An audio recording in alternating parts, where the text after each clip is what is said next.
My name is Ross McGivern, and I'm a documentary filmmaker. I've always had a very close relationship with my granda, but that all changed 3.5 years ago when he was diagnosed with macular degeneration. When he was diagnosed, I found that it was a lot harder for us to do things together and stay as close. Until he was diagnosed, I've never actually heard of macular degeneration or even knew what it was. So in this piece, I want to understand what macular degeneration is, how it affects people, and just to raise awareness of it. So I am currently in the car on my way to meet my granda to talk about his macular degeneration.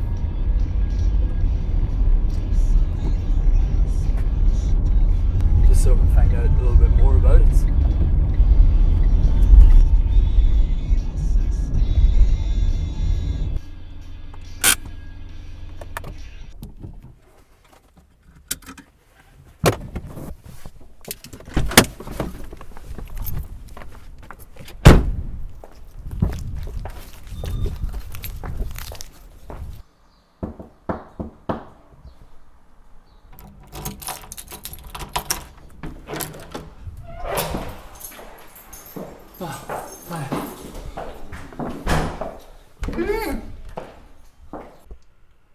So I'm just going to put a microphone on it and then we'll get started.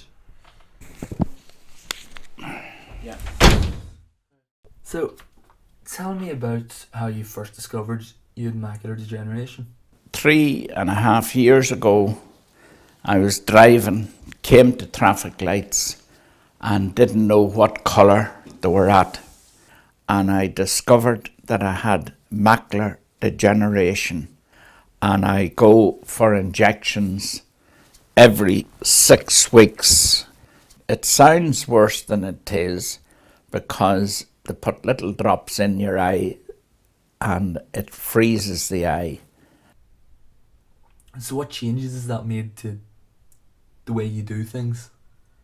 For instance, if I go into a supermarket and I'm looking for certain articles, I have to use my magnifying glass to see if it's the right article that I'm looking for. At the beginning, it did embarrass me pulling out a magnifying glass and looking at the date on the loaf or the date on various different things, and it annoyed me at the time.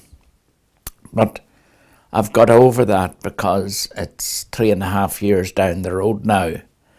And for instance, I haven't read a newspaper in 3.5 years because even using the magnifying glass, they get sore. So I haven't read a newspaper. And the other thing I always liked, because I'm widowed, I live on my own, and I like cooking.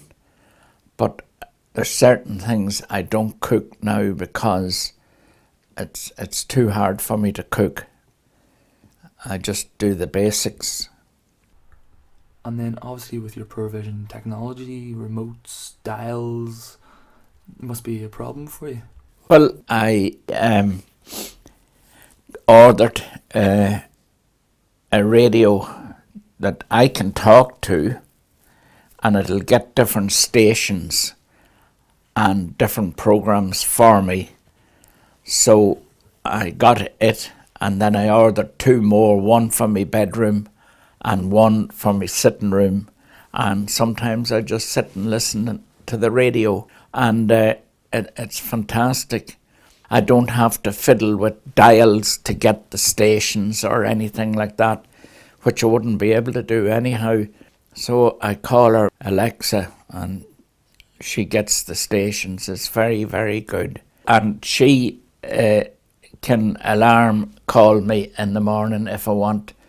I wouldn't be able to see the alarm clock to set it, and this Alexa is very handy. For instance, if I'm going to the town, I'll tell her to call me alarm call for 8:30 in the morning, and bingo, 8:30 the alarm goes off and that I get up and go to the town and that's it. And then is there much of a community out there for people with macular degeneration? I'm in a group called Macular Degeneration. I started going to the group about 2 years ago. We meet in a room over the library and there's different people there who has problems with their eyesight. There'll be about maybe 10 or 12 of us, and we do talk about the new inventions that they have for people with eyesight problems. And I got a watch that talks to me, and I got a magnifying glass, and I got special sunglasses. I find the group very, very helpful. Before that, I was sitting at home and going nowhere. And then when I started to join these groups, I found it very, very good and very helpful. And I found that I could meet people and talk to them. And sometimes we would go to the hotel, maybe once every 3 or 4 months, and have coffee and scones in the hotel, just to have a crack in the hotel and talk about various different things. And there's about 13 or 14 of us goes to it. So I'm just out of McGranda's after talking to him about his macular degeneration. I'm now driving to a fella called Brendan Burns' house. He's in the macular degeneration group in McGranda, and I'm going to be asking him about his experiences. Wait, what's your second name? McGivern. McGivern. I thought it was McGivern, all right, but I wasn't too sure. Yeah, that's me. Right, so tell me, how did you find out about your macular degeneration? Right. I've had macular degeneration for about 10 years. First diagnosed when I went along to get my eyesight tested in Specsavers. I was going generally every year, 2 years, get new glasses, and they noticed something peculiar about my eyesight. I hadn't noticed it, and they sent me to the Royal Victoria Hospital. That's where the macular eyesight group was then. And there was a Professor Chakravarti, and she diagnosed me with macular degeneration. I'm sure that was a shock to the system. Yes, Ross, it can be a real shock to the system, and it can lead to depression in some people. And I suppose I was a bit depressed when I found out, although at the beginning it wasn't affecting me all that much, in that I was able to do most of the things that I was normally doing, but I had this condition, and it meant maybe that instead of seeing a straight line, I was seeing a line that was slightly crooked, and that didn't really matter too much to me. I was able to continue with life. But as things have progressed, I suppose, and the fact that I wasn't able to drive from last Christmas there, that has been a bit depressing, that I just can't go where I want to go and have the freedom of driving a car. I suppose in one way I was lucky that my wife Carmel was able to drive, because she took over a bit reluctantly, I would say, but she does the job, and I suppose I do a bit of driving from the passenger seat. So how is your eyesight affected by your macular degeneration? The central vision is the problem. So I'm working on peripheral vision. For instance, if I'm looking at you, Ross, I'm looking out to the side of your face so that I can get an idea of what you look like. If you were more than 15, 20 yards away, I wouldn't recognise you really, unless I was familiar with your clothes and your stance and all the rest. I might recognise who you were. But that can be a problem, recognising people maybe that you're not too familiar with. So how has macular degeneration changed your life? I read in church all the time, and I wasn't able to do that anymore.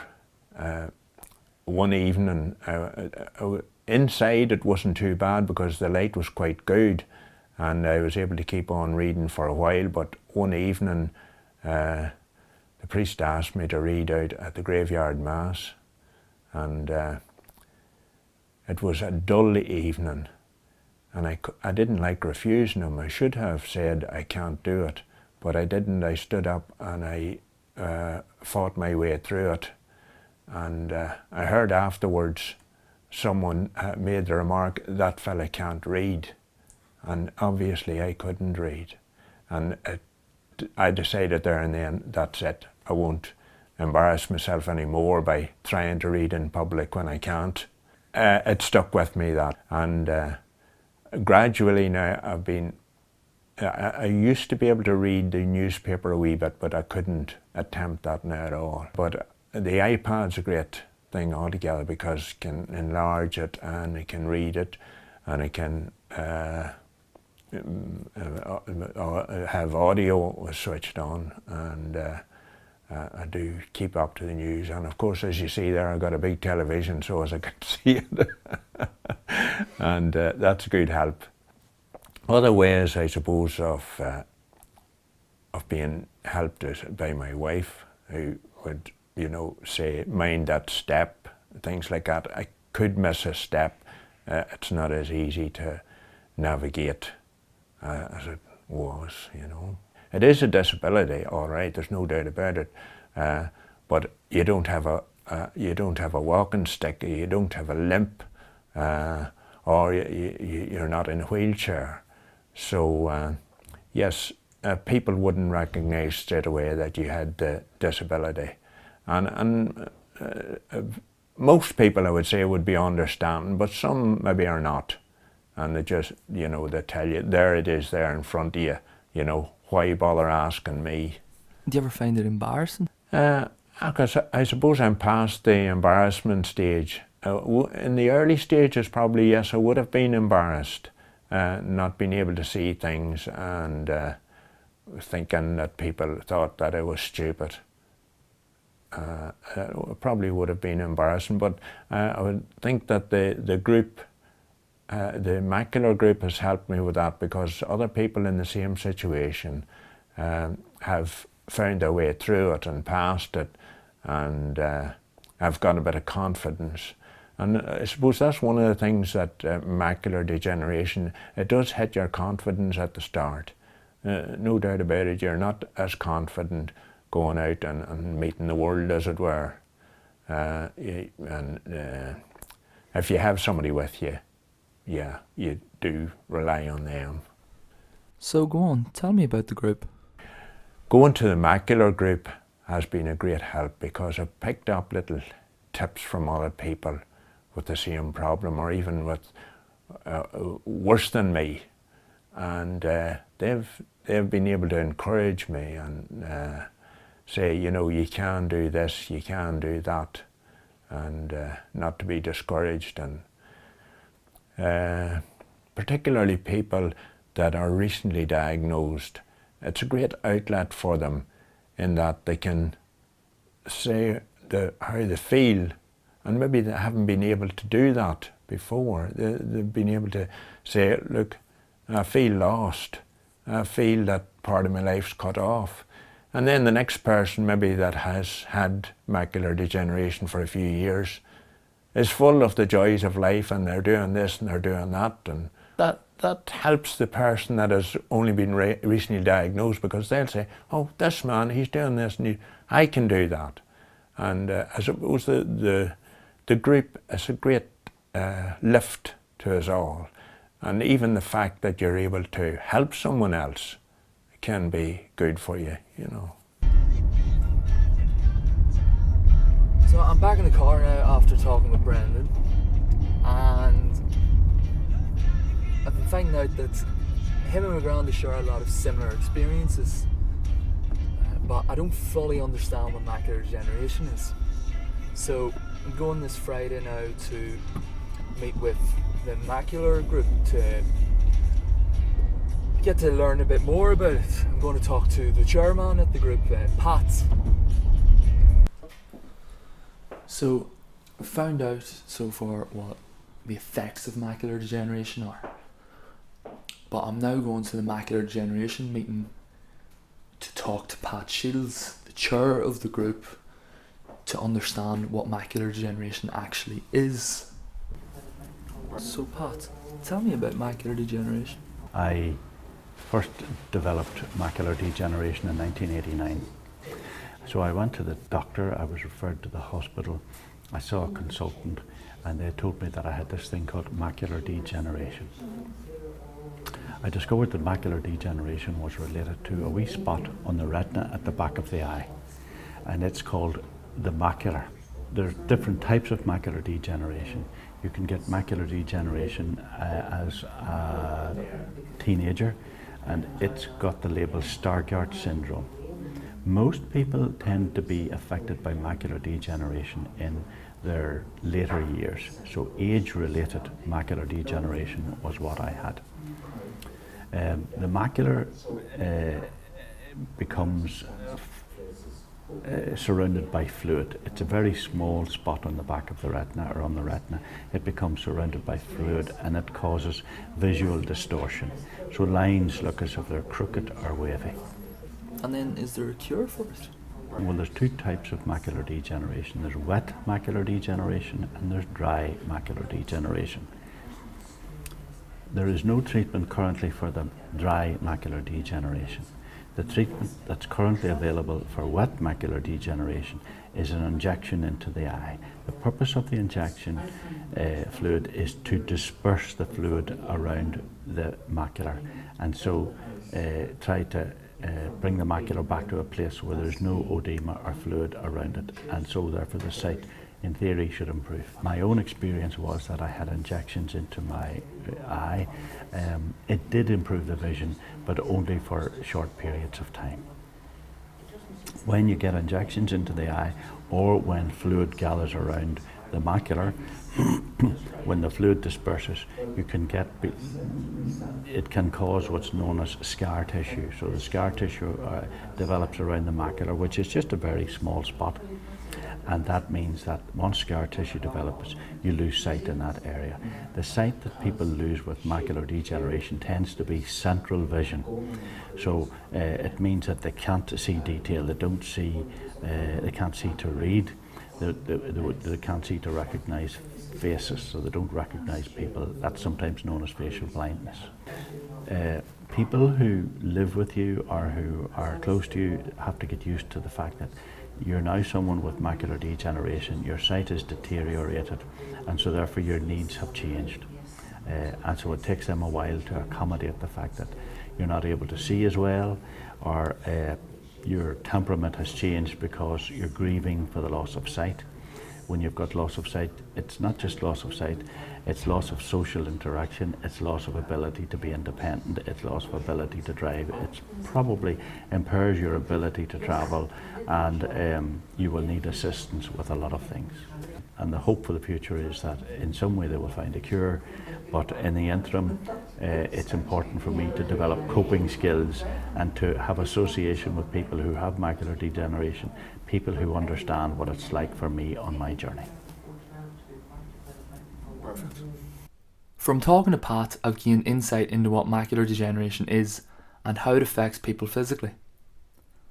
And then from conversations with my granda and Brendan, I've learned how macular degeneration affects the lives of those living with it. From this, I hope I'm able to be more understanding of my granda's condition and of others living with this life-altering disease. Macular degeneration is the biggest cause of sight loss in the UK, affecting over 600,000 people.